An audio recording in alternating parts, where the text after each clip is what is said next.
Hello students, welcome to the humanities with Abhishek Mishra channel. और आज हम अपने टॉपिक में पार्ट 4 स्टार्ट करने के लिए जा रहे हैं। चैप्टर नंबर 1, दो ध्रुवीयता का अंक, पार्ट 4। और इस पार्ट में हम शीत युद्ध, इस पार्ट में हम बेसिकली जो इम्पोर्टेंट क्वेश्चंस हैं, जो चैप्टर के इम्पोर्टेंट क्वेश्चंस हैं, एनसीईआरटी बेस्ड क्वेश्चंस हैं, उनको कवर करने की कोशिश करेंगे, क्योंकि वो भी इम्पोर्टेंट है। क्योंकि 6 और 4 मार्क्स के लिए अगेन क्वेश्चंस को आपको करना ही पड़ेगा। और एनसीईआरटी में जो भी क्वेश्चंस हैं वो आप टॉपिक को पढ़कर आप उसको इतनी क्लैरिटी के साथ नहीं कर सकते, इसलिए मैंने कुछ क्वेश्चंस को भी ऐड किया है ताकि आप क्वेश्चंस को भी डील कर सकें। जैसे कि एक एनसीईआरटी का क्वेश्चन है जो आपको मिलेगा अपनी बुक में, कि शीत युद्ध के युग के दौरान, मतलब जब शीत युद्ध चल रहा था तो भारत और यूएसएसआर के बीच संबंध, विशेष संबंध थे। तो टॉपिक क्वेश्चन ये कहना चाह रहा है कि जब शीत युद्ध चल रहा था तो भारत और यूएसएसआर के बीच में अच्छे रिलेशन थे, विशेष संबंध थे। उपयुक्त तर्क, तर्क का मतलब है यहाँ पे एग्जाम्पल देना होगा, आपको आर्गुमेंट देना होगा, देकर इस कथन की पुष्टि कीजिए। अगेन आपको ध्यान देना है कि ये क्वेश्चन आप देखिए, क्वेश्चन का फॉर्मेट क्या है। क्वेश्चन का फॉर्मेट है स्टेटमेंट बेस्ड है। यहाँ पे कोई भी क्वेश्चन मार्क, क्यों, कैसे वर्ड का यूज नहीं हो रहा है। तो ऐसे क्वेश्चंस को स्टेटमेंट बेस्ड क्वेश्चंस कहते हैं। शीत युद्ध के दौरान भारत और यूएसएसआर के बीच में विशेष संबंध थे। ऐसे क्वेश्चंस, जब स्टेटमेंट बेस्ड क्वेश्चंस आते हैं तो ऐसे क्वेश्चंस को करने का एक अच्छा तरीका होता है कि आप जो भी स्टेटमेंट कह रहे हैं उसकी बातों को वेरीफाई करने के लिए, सत्यापित करने के लिए, कथन की पुष्टि करने के लिए आपको उदाहरण और एग्जाम्पल्स देने पड़ते हैं। अगेन 6 मार्क्स में अगर ये क्वेश्चंस आता है तो आपको अगेन एक फ्लो चार्ट बनाना होगा। फ्लो चार्ट में आप बताएंगे कि भारत और यूएसएसआर के बीच में आर्थिक संबंध कैसे हैं। एक एक लाइन में आप, एक एक वर्ड में आप उसको बता देंगे, ताकि टीचर को, एग्जामिनर को ये मैसेज कन्वे हो जाएगा कि स्टूडेंट जानता है कि ये टॉपिक क्वेश्चन क्या है और इस क्वेश्चन का आंसर वो बता सकता है। क्योंकि 50% काम आपका फ्लो चार्ट कर देगा, क्योंकि आपको बेसिकली क्या है, आपको एग्जामिनर को बताना है कि yes I know the topic, I know the concepts, कि इसमें क्या क्या आंसर होने वाले हैं। तो फ्लो चार्ट में आप बेसिकली सारी चीज़ आप एक एक वर्ड में कन्वे कर देते हैं, तो 50% काम तो आपका यहीं पर हो जाता है। So again flow chart is very important for making, for the question, for the 6 marks question. ठीक है। सो सबसे पहले हम देखते हैं कि भारत और यूएसएसआर के बीच में जब शीत युद्ध चल रहा था 1945 से लेकर 1991 के बीच में कैसा रिलेशन था। तो रिलेशन को हम आर्थिक, सैन्य, राजनीतिक और सांस्कृतिक कैटेगरी में डिवाइड कर सकते हैं। राजनीतिक, सैन्य, राजनीतिक और एक सांस्कृतिक, 4 कैटेगरीज में डिवाइड कर सकते हैं। और उसमें आर्थिक संबंध देखते हैं कैसा था। आर्थिक संबंध के बारे में, सोवियत संघ ने भारत की सार्वजनिक क्षेत्र की कंपनियों को सहायता दी है। सार्वजनिक क्षेत्र की कंपनियों का मतलब ये है कि भारत में जितनी भी सरकारी कंपनियां लगी हैं, सरकारी कंपनियों का मतलब है कि जो सरकार की कंपनियां हैं, जैसे गेल है, भेल है, ये सारी कंपनियां हैं, सब भारत सरकार की बड़ी बड़ी कंपनियां हैं। भेल है, उसके अलावा बोकारो स्टील प्लांट्स हैं, जितने सेल है, steel authority of India limited, तो ये भारत सरकार की बड़ी बड़ी कंपनियां हैं, सरकारी कंपनियां भी कह सकते हैं। तो सार्वजनिक क्षेत्र की कंपनियों का मतलब है सरकारी कंपनियां। तो भारत में जब भारत देश आज़ाद हुआ तो भारत के पास ये सब बड़ी कंपनियां नहीं थी जो बहुत बड़े लार्ज स्केल पर एक किसी चीज़ का प्रोडक्शन कर सके। सो जैसे हमारे पास स्टील बनाने की बड़ी इंडस्ट्रीज नहीं थी, तो इन सब कंपनियों को इस्टेब्लिश करने में सोवियत संघ ने technology as well as economically हमारी काफ़ी हेल्प करी। जैसे एग्जांपल के लिए कौन कौन सी कंपनी को इस्टेब्लिश करने में, कंपनियों को स्थापित किया। भिलाई में जो स्टील प्लांट्स है, बोकारो में, ये सारे झारखंड में, भिलाई और बोकारो में स्टील प्लांट्स जो इस्टेब्लिश हुए सोवियत संघ ने की मदद से हुआ। विशाखापट्टनम में जो स्टील प्लांट है, इस्पात संयंत्र मतलब स्टील प्लांट है विशाखापट्टनम में, तो वहाँ पे भी उसको भी स्थापित करने में सोवियत संघ ने भारत की मदद की। भारत हैवी इलेक्ट्रॉनिक लिमिटेड्स, भेल जिसे कहते हैं, भारत हैवी इलेक्ट्रॉनिक्स लिमिटेड, तो इस कंपनी, नाम से ही लग रहा है इलेक्ट्रॉनिक आइटम्स बनाती है। तो इन सब कंपनियों में मशीन्स का, टेक्नोलॉजी का काफ़ी यूज़ है। तो ये प्रोवाइड किसने दी है, टेक्नोलॉजी की सहायता में किसने दी, यूएसएसआर ने, सोवियत संघ ने दी ड्यूरिंग शीत युद्ध। जब भारत के पास विदेशी मुद्रा की कमी थी, क्योंकि भारत जब देश आज़ाद हुआ था तो भारत के पास ज़्यादा फॉरेन रिजर्व नहीं था, तो उस समय भी सोवियत संघ ने भी व्यापार के लिए भारतीय मुद्रा को स्वीकार किया, क्योंकि हमारे पास डॉलर और दूसरे फॉरेन रिजर्व्स नहीं थे, विदेशी मुद्रा नहीं थी। तो सोवियत संघ के साथ जब हम ट्रेड करते थे तो सोवियत संघ ने एक बड़े भाई होने के नाते एक बड़े भाई की भूमिका निभाई, जिसमें भारत को ये बोला कि आप अपनी करेंसी में रुपीस में हमको पे कर सकते हैं और हम आपको रूबल में पे करेंगे, तो जिससे दोनों के बीच में व्यापार काफी बढ़ा। उसके अलावा राजनीतिक संबंध में सोवियत संघ ने संयुक्त राष्ट्र संघ में चैप्टर नंबर 4 में हम इसके बारे में डिटेल में पढ़ेंगे कि संयुक्त राष्ट्र संघ क्या है और ये कैसे फंक्शन करता है। संयुक्त राष्ट्र संघ, आप अभी फिलहाल इतना जान सकते हैं कि संयुक्त राष्ट्र संघ दुनिया की एक इम्पॉर्टेंट इंटरनेशनल अंतर्राष्ट्रीय संगठन है, और उस अंतर्राष्ट्रीय संगठन में सोवियत संघ ने हमेशा कश्मीर के मुद्दे पर भारत का समर्थन किया है, क्योंकि ऑलरेडी कश्मीर भारत का ही हिस्सा है। लेकिन पाकिस्तान इस बात को संयुक्त राष्ट्र संघ में उठाता है कि कश्मीर में रेफरेंडम होना चाहिए, कश्मीर भारत का हिस्सा नहीं है, जबरदस्ती कब्जा कर रखा है। तो भारत ने अपना स्टैंड क्लियर कर रखा है कि सोवियत संघ जो कश्मीर है वो भारत का हिस्सा था, है और रहेगा। तो सोवियत संघ इस टॉपिक को लेकर भारत को सपोर्ट करता है कि नहीं, कश्मीर भारत का है। बाकी दूसरे देश जो हैं वो भारत के इस रुख का कुछ समर्थन करते हैं, कुछ समर्थन नहीं करता, लेकिन सोवियत संघ करता है। उसके अलावा 1971 में जब भारत और पाकिस्तान का वॉर हुआ, शायद मैंने ये पार्ट 3 में भी थोड़ी बहुत कहानी बताई थी। 1971 में भारत और पाकिस्तान का जब युद्ध हुआ तो सोवियत संघ ने भारत का समर्थन किया, ने भी समर्थन दिया। मतलब उस समय क्या केस था कि सोवियत संघ ने भारत का साथ दिया। भारत का साथ कैसे दिया कि जब वॉर हो रहा था तो आपको पता है कि ये वाला इलाका जो है ये अरेबियन सी है, अरब सागर है, और ये वाला जो है वो बंगाल की खाड़ी है, ठीक है जी। सो बंगाल की जब पाकिस्तान के साथ युद्ध हो रहा था तो पाकिस्तान ने यूएसए से हेल्प मांगी, क्योंकि Pakistan was the part of the USA block. शीत युद्ध के दौरान पाकिस्तान यूएसए के गुट में शामिल था, भारत किसी भी गुट में शामिल नहीं था। तो पाकिस्तान ने जब यूएसए से मदद मांगी तो अमेरिका ने पाकिस्तान की मदद करने के लिए अपना एक नेवी शिप जो है अरेबियन सी की तरफ भेज दिया। और क्योंकि अब अमेरिका इतना पावरफुल देश है, उसका उसका जो शिप है वो भारत के इंडियन ओशन और अरेबियन सी के पास आ रहा है, तो इससे भारत की सिक्योरिटी, भारत ऑलरेडी पाकिस्तान के साथ वॉर में एंगेज था। सो उस समय सोवियत संघ ने हमारी हेल्प करी। सोवियत संघ, इंदिरा गांधी जो हमारी प्राइम मिनिस्टर थी, उन्होंने सोवियत संघ से हेल्प मांगी और सोवियत संघ ने भी अपना एक शिप बंगाल की खाड़ी की तरफ भेज दिया। तो सोवियत संघ का यहाँ पे शिप आ गया, सोवियत संघ का शिप आ गया बंगाल की खाड़ी में, और इसका शिप आ गया अरेबियन सी में। तो जैसे ही अमेरिका को पता चला कि सोवियत संघ का भी शिप जो है वो बंगाल की खाड़ी की तरफ चल पड़ा है, तो दोनों आपस में अब भारत और पाकिस्तान के चक्कर में, पाकिस्तान के चक्कर में अमेरिका इतना बड़ा रिस्क नहीं ले सकता था कि वो सोवियत संघ के साथ भिड़े, क्योंकि ऑलरेडी 1962 में क्यूबा मिसाइल क्राइसिस हो चुका था, क्यूबा संकट हो चुका था, जिसमें सोवियत संघ और अमेरिका की आर्मी दोनों एक दूसरे के आमने सामने आ गई थी। तो अमेरिका ने सोचा कि यार अब रिस्क ना लेते हुए, तो उसका शिप वहीं से अरेबियन सी से वापस हो गया, और जो सोवियत संघ का शिप था वो भी वहीं से वापस हो गया। तो बेसिकली क्या हुआ कि यूएसएसआर ने इस वॉर के दौरान भारत की हेल्प करी, और एक, क्योंकि ये वॉर भारत जीत गया था, लेकिन अगर यूएसएसआर नहीं आता तो हो सकता था कि हमें थोड़ा सा और प्रॉब्लम फेस करना पड़ता। इसलिए भारत की विदेश नीति में सोवियत संघ और आज की डेट में रूस का एक इम्पॉर्टेंट स्थान है, विशेष स्थान है। पार्ट 3 में हमने ये पढ़ा था। इसलिए आज भी हम रूस को अपना एक पुराना और एक अच्छा दोस्त मानते हैं, चाहे कंडीशन कुछ भी हो। फॉर एग्जाम्पल अभी यूक्रेन का वॉर हो रहा है, यूक्रेन में रूस अटैक कर रहा है, लेकिन हमने रूस का रूस के अगेंस्ट नहीं गए। जैसे पूरी दुनिया रूस के अगेंस्ट हो गई, अमेरिका और यूरोपियन देश, लेकिन भारत रूस के अगेंस्ट नहीं हुआ। उसका एक बड़ा रीज़न यही है क्योंकि रूस और सोवियत संघ का भारत का रिलेशन, दोनों के बीच का जो रिलेशन है रूस और भारत का, वो काफ़ी पुराना रिलेशन है। इस वजह से हम अगेंस्ट नहीं जाते हैं। हाँ, हालांकि हम रूस को, यह भारत सरकार बोलती है कि संयम बरत कर काम करना चाहिए, मानवता का ध्यान में रखते हुए काम करना चाहिए, लेकिन वो ठीक है। उसके बाद तीसरा जो है रिलेशन भारत और यूएसएसआर के बीच में जो शीत युद्ध के दौरान रिलेशन था, वो सैन्य रिलेशन था, सैन्य संबंध था। सैन्य संबंध कैसे थे? भारत को अब एक सैन्य संबंध तो अभी आपको समझ में, अब पहले भी पार्ट 3 में मैंने आपको बताया था कि भारत के पास जितने भी वेपन्स आते हैं, 60% वेपन्स यूएसएसआर मेड होते हैं, सोवियत संघ उस समय मेड होते थे, और आज भी रशिया में एडवांस टेक्नोलॉजी के फाइटर जेट्स और क्रूज मिसाइल्स देता है, जैसे ब्रह्मोस हम दोनों ने मिलकर बनवाया, इंडिया और रशिया ने मिलकर बनाया। जो सुखोई फाइटर जेट है वो भी रशिया का गिवन है, दिया हुआ है।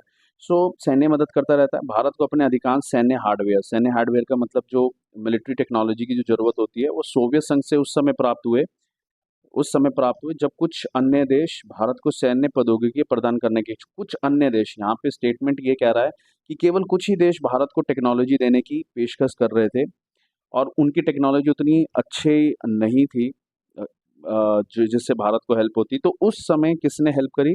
सोवियत संघ ने। तो भारत और सोवियत संघ का जो शीत युद्ध के दौरान जो मिलिट्री रिलेशन था वो काफ़ी अच्छा था। उसके अलावा सोवियत संघ और भारत ने संयुक्त रूप से सैन्य उपकरण बनाने का समझौता किया। संयुक्त रूप से का मतलब होता है कि दोनों ही देश आपस में मिलकर एक दूसरे के साथ मिलकर टेक्नोलॉजी का ट्रांसफ़र करेंगे और दोनों एक साथ मिलकर मिलिट्री वेपन्स बनाएंगे। जैसे बड़ा एग्जांपल है, ब्रह्मोस मिसाइल का एग्जांपल है।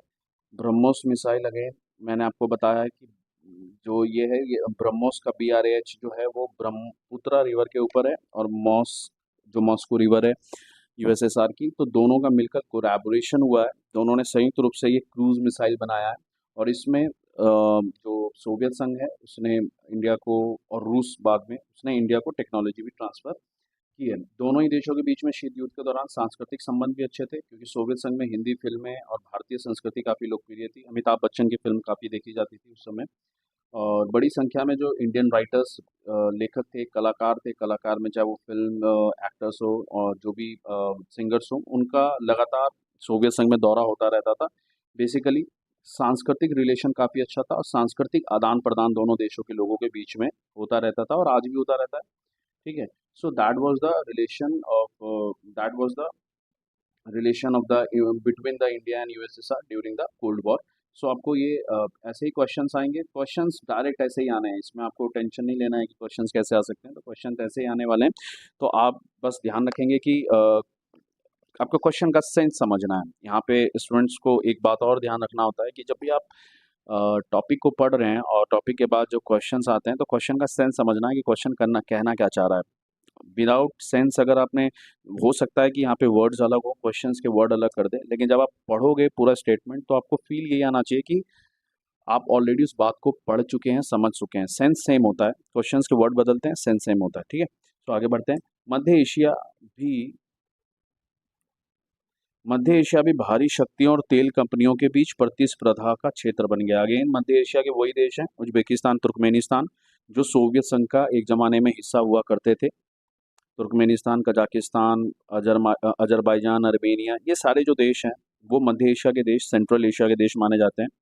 और जब ये सोवियत संघ से अलग हो गए तो ये अपने आप में कमज़ोर हो गए, छोटे-छोटे देश थे, कमज़ोर हो गए और यहीं पे एंट्री हो जाती है इन देशों में भारी शक्ति। और भारी शक्ति का मतलब यहाँ पर है, यहाँ पे भारी शक्ति का मतलब होता है, मैंने ऑलरेडी पार्ट 1 या 2 में आपको बता रखा है। भारी शक्ति का मतलब यहाँ पे ये है कि USA और चीन और का एंटर होता है।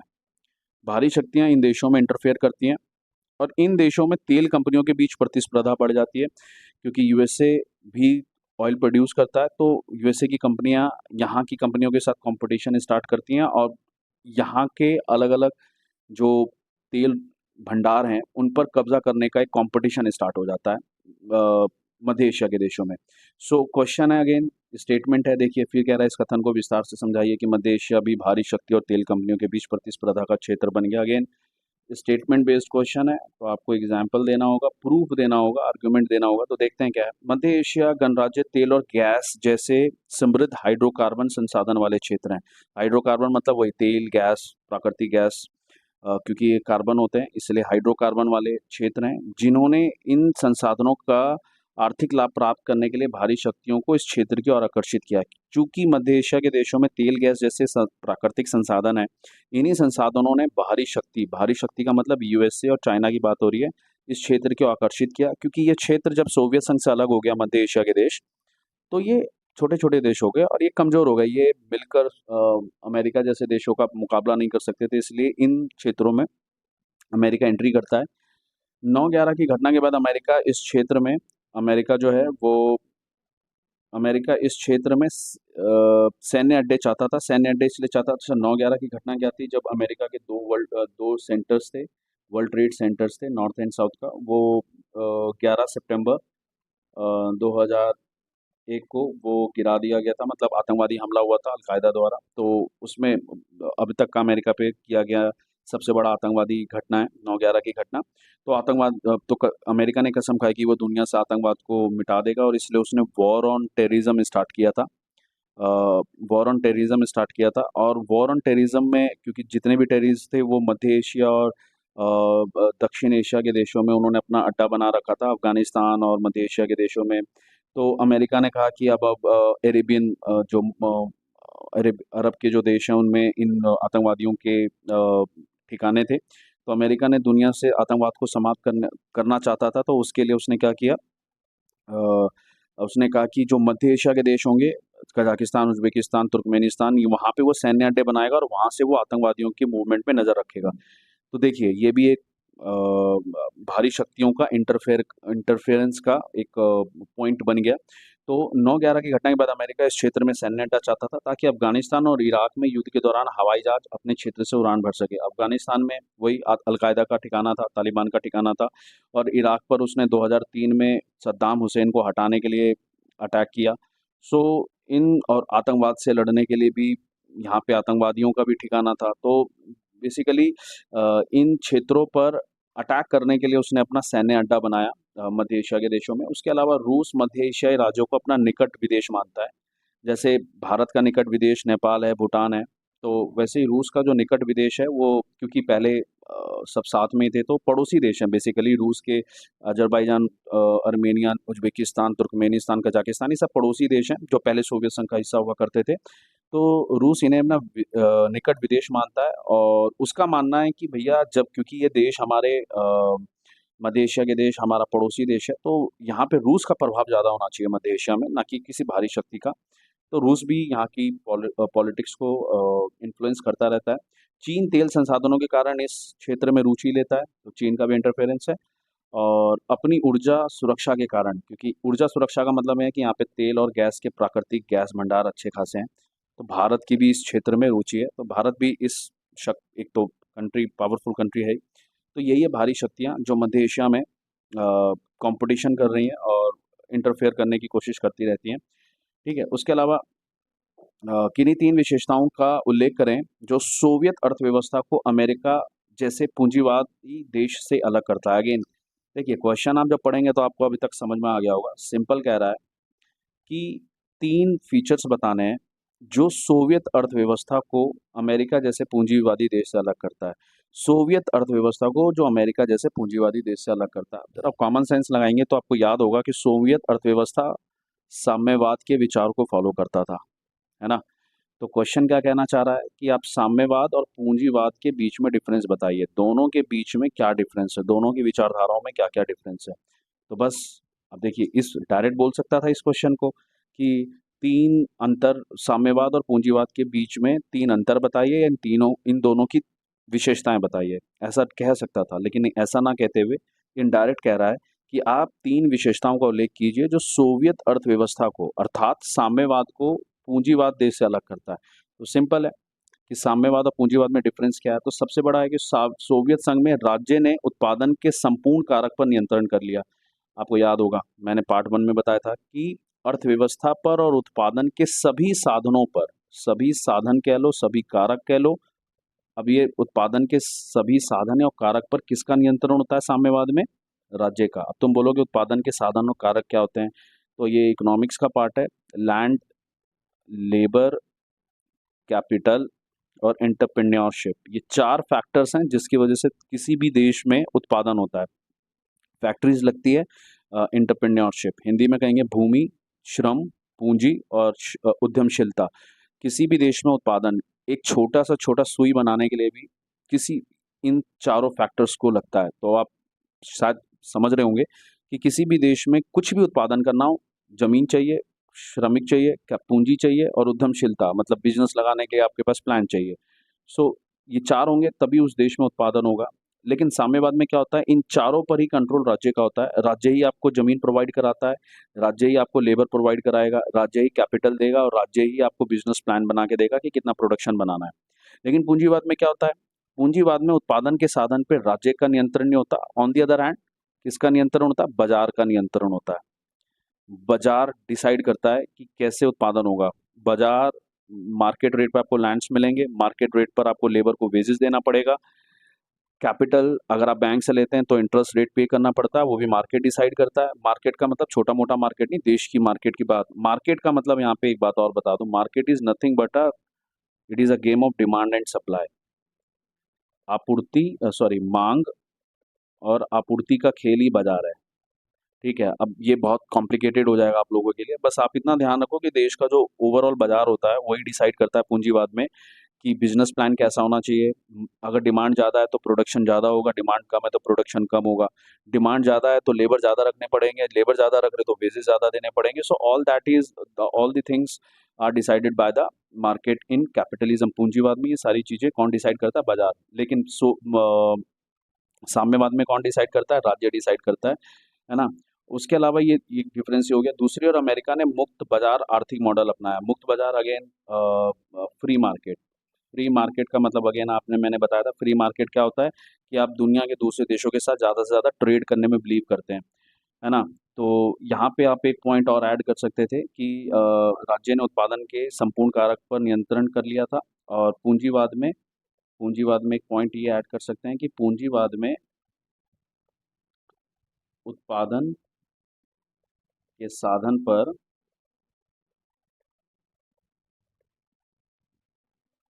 उत्पादन के साधन पर राज्य सॉरी उत्पादन के साधन पर बाजार का नियंत्रण होता है। ये पॉइंट आप ऐड कर सकते हैं, नहीं भी लिखेंगे तो चल जाएगा। नियंत्रण होता है और इसलिए अमेरिका ने मुक्त बाजार आर्थिक मॉडल अपनाया। सो आप इसको और पॉइंट थोड़ा बड़ा करना चाहते हैं तो ये पॉइंट आप यहाँ पे ऐड कर लेंगे और इजीली आप इसको भी कर लेंगे। उसके अलावा सोवियत संघ में सामूहिक खेती, अगेन पढ़ा होगा। साम्यवाद विचारधारा को फॉलो कर रहा था सोवियत संघ, इसलिए वहाँ पे सामूहिक खेती पर जोर दिया गया। लेकिन अमेरिका में कृषि का निजीकरण किया गया, अगेन क्योंकि पूंजीवाद को फॉलो करता था अमेरिका। और आपने शॉक थेरेपी पढ़ा है, शॉक थेरेपी आप में ध्यान होगा। शॉक थेरेपी में क्या हुआ था? सोवियत संघ पूर्व सोवियत संघ की देशों में जो सामूहिक खेती था उसका क्या कर दिया गया था? निजीकरण। तो ये दोनों में डिफरेंस है।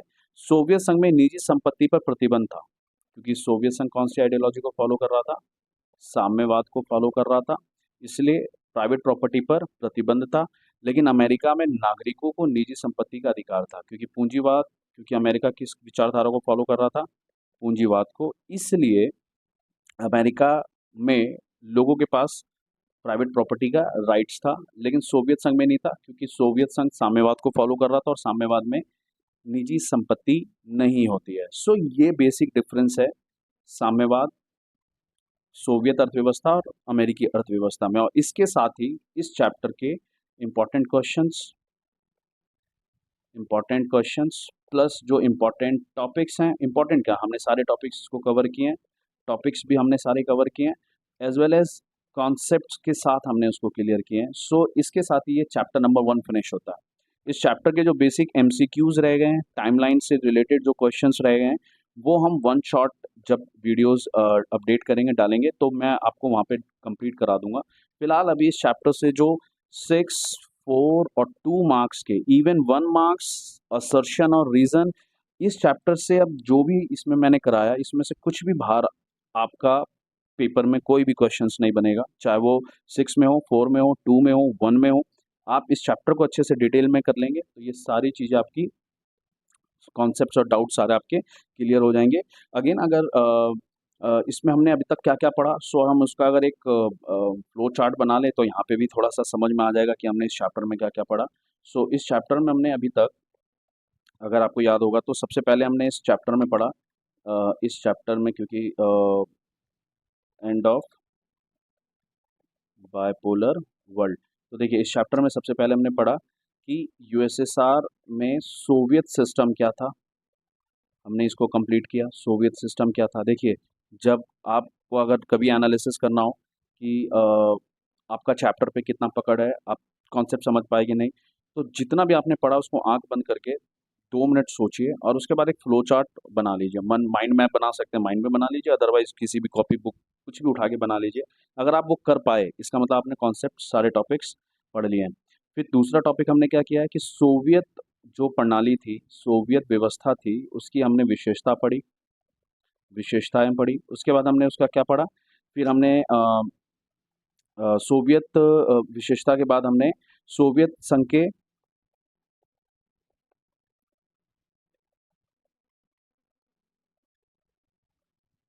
विघटन के बारे में पढ़ा, सोवियत संघ का विघटन, विघटन के फिर हमने इसमें कारण भी पढ़े और उसका परिणाम भी पढ़ा। और यहीं पे एंट्री होती है एमजी साहब की, मिखाइल गोर्बाचेव, उनकी रिफॉर्म पॉलिसी, सुधार नीति की एंट्री होती है। और उन्होंने दो पॉलिसीज बनाई थी, पेरेस्ट्रोइका और ग्लासनोस्त। पी फॉर पुनर्संरचना की नीति, याद आ रहा होगा, या पुनर्गठन भी कह सकते हैं आप। और ग्लासनोस्त की नीति, ग्लासनोस्त मतलब खुलापन, ये बनाया था। फिर मिखाइल गोर्बाचेव के बाद हमने जो टॉपिक था, फिर उसके बाद हम लोग आ गए थे कि मिखाइल गोर्बाचेव के बाद भारत और रूस का क्या रिलेशन है। रूस का मतलब वही यूएसएसआर, भारत और यूएसएसआर का क्या रिलेशन है, रूस के साथ कैसा रिलेशन है। उसके अलावा भारत का पूर्व मध्य एशिया गणराज्यों के साथ क्या रिलेशन है। फिर हमने इस टॉपिक में एक चीज़ और कंप्लीट किया कि जो पूर्व सोवियत संघ के गणराज्य थे, पूर्व यूएसएसआर के जो देश थे, उनमें तनाव और संघर्ष पैदा हो गया था, तो वो भी हमने इसमें किया। उसके बाद शीत युद्ध के दौरान दोनों के रिलेशन कैसा था, इन दोनों का, भारत और यूएसएसआर का रिलेशन कैसा था, तो हमने ये टॉपिक कंप्लीट किया। सो दैट इज ऑल, मतलब यही है जो हमने टॉपिक्स 1 2 3 4 5 6 7 8 और ये टॉपिक्स पढ़े। फिर हमने प्लस कुछ इंपॉर्टेंट क्वेश्चंस हैं, वो भी हमने कवर कर लिया, इसमें ही आ गया वो सारी चीज़ें। So that's all for this chapter students. और प्लीज़ आप लोग इस चैप्टर को कंसिस्टेंटली पढ़ते रहिएगा, रिवीजन करते रहिएगा। और इस चैप्टर से अब कुछ भी बाहर का नहीं आने का है, सारा चीज़ इसी में से आएगा, चाहे एमसीक्यू, चाहे 6 मार्क्स और 4 क्वेश्चन 4 मार्क्स का हो। So that's all for today.